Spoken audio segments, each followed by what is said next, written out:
All right, the Screen Team is back, and we're excited because we are getting ready to review one of the hottest new movies out this summer.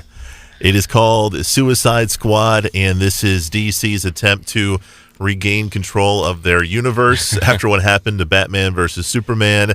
And, critically around the globe, it's not doing so well. It's doing well in the box office, but I'm interested to see what some of our Screen Teamers have to say about the new Suicide Squad. So we've got Kadam and we've got Emily here to talk about the new movie. They wanted to do it. They were excited to do it. Let's find out if they're excited with the results. So first off, Suicide Squad, you guys wanted to see it. Why did you guys want to see it?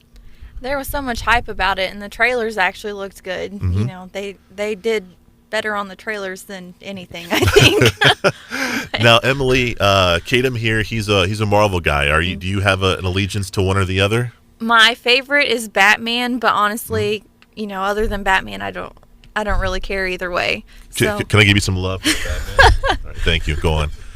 So you are a Marvel guy, but you got a little love for DC, right? A little bit, not too much, anyways. So you don't like Batman or Superman or none of those guys? I like Martha. They both have like the same mom. That's about it. So, that's about it. Save Martha for me. All right, so let's get right to it, guys. Suicide Squad. What were your initial thoughts after seeing this? I really liked my popcorn. Okay, Kadam. It's kind of like I wasn't really super angry at it. Like I didn't hate it. Mm-hmm. I was more of disappointed. Mm-hmm. So all this hype and everything's built up, and Jared Leto, the trailer was amazing, and then he had like a 5-minute cameo in the whole movie, and then Batman's like, "Look at me," and then gone. Right. Through the whole thing. Yeah, I'm not like, enough Batman. Not enough Batman. But I got confused, through the whole thing, who was the main character, even though all of them are pretty much the main character. Mm-hmm. But it's just confusing, being from the Marvel universe and then trying to do the DC. I tried watching it in an open mind, Mm-hmm.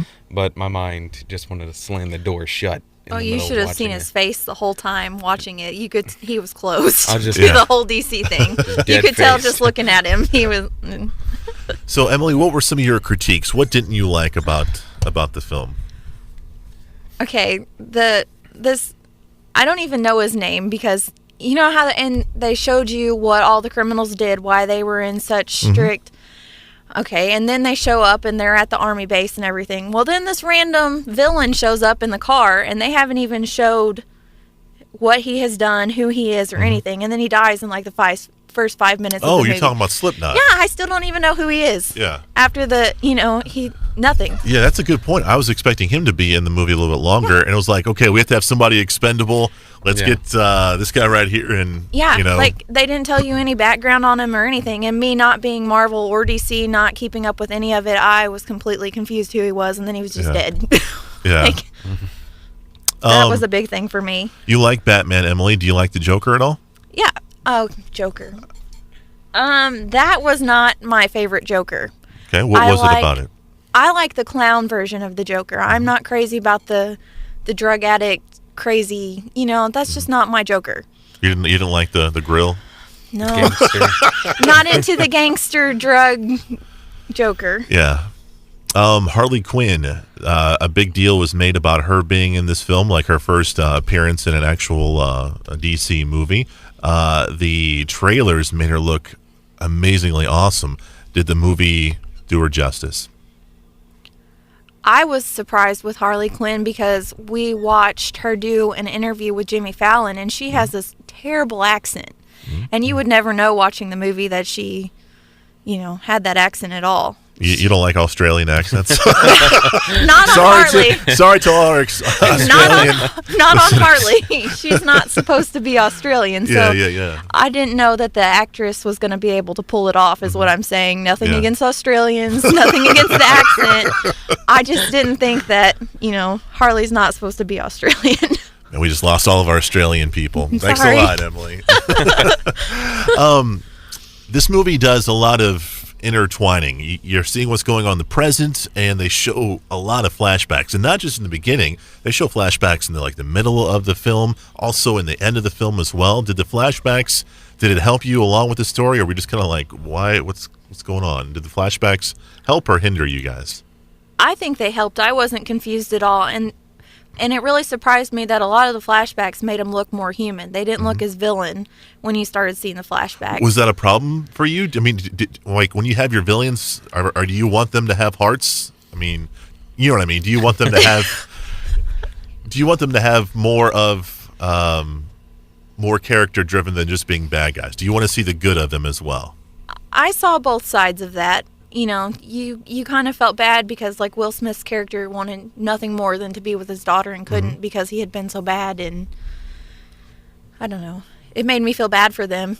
And who feels bad for bad guys? You know, all that they do is kill people, and he's killed and killed and killed and killed, and you still feel bad for him at the end of the movie that he can't spend. Yeah, time with his It may be the pregnancy hormones, but I got kind of mushy in parts of it. Okay, I want to ask you guys something. One of the biggest critiques about this movie, and probably one of the biggest ones I had with this film as well, was Enchantress. Oh. She was basically the villain of all the villains. Yeah. That's who the Suicide Squad's trying to take down. And one, she had a weird look about her, because I don't think the comics have her being all goth looking, as far as I know. But her CGI look was terrible, and I don't know what she was doing. The cameras can't pick this up, but she was doing like this weird, just like she was belly dancing. She was doing this belly dancing thing throughout her whole, like, she's supposed to be this awesome villain who's trying to take over the world, and she's doing a whole belly dance routine throughout the whole final act of the movie. What did you guys think of Enchantress? I was wondering what the sergeant was thinking about her whole dance while he was, because they're boyfriend and girlfriend. Yeah, in the film. they're dating. They sleep together and everything, and he's standing here watching this enchantress take over his girlfriend or wife or whatever you want to call her, and she's up there doing this. Yeah. It was wild. Yeah, it wasn't a great dance. Enchantress, yes or no?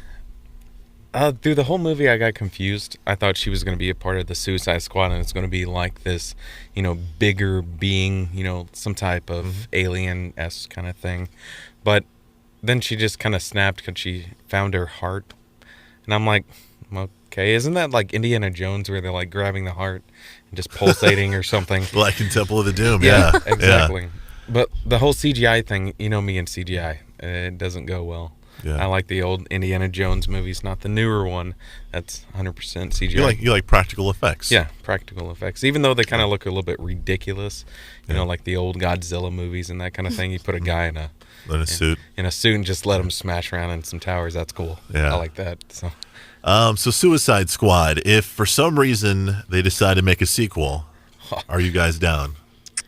I would rather see them do something with Harley and the Joker to see how the Joker got Harley to that point where she is now, because she went from being a doctor to just as crazy, if not more crazy than the Joker. Yeah. I'd rather see something along those lines. Yeah.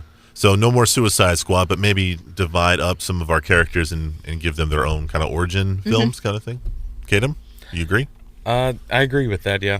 One of my favorite characters on it was Boomerang, just because he carried around a pink, fluffy unicorn. Yeah, that was pretty. It pretty. reminded me of Deadpool. So Marvel, I was like, yeah, Marvel, this is great. Yeah. But the whole Joker and Harley thing, I mean, it was kind of cool. But a sequel, no, I wouldn't see it. I'd maybe watch it on Netflix if it ever happened, but that's probably like 20 years down the line. Okay. The movie is called Suicide Squad, and you can find it at a theater near you. Guys, thank you so much for being on the show. We appreciate you. We'll be back next weekend with Laura Butler. Got a whole bunch of movies to do with her, including the new Pete's Dragon film. It's a Disney film. Should be good for the entire family. Also, How to Be Single and Pitch Perfect. We also got Kyle coming back on the show, and guess what Kyle's going to be talking about? Wrestling. Close. Sports. We'll be doing some ESPN documentaries like Bad Boys, which has to do with the Detroit Pistons, the 1985 Bears, and This Magic Moment. It all comes your way next Saturday at 6 p.m. For Emily, Kadam, and Chris. We are the Screen Team on KWOC.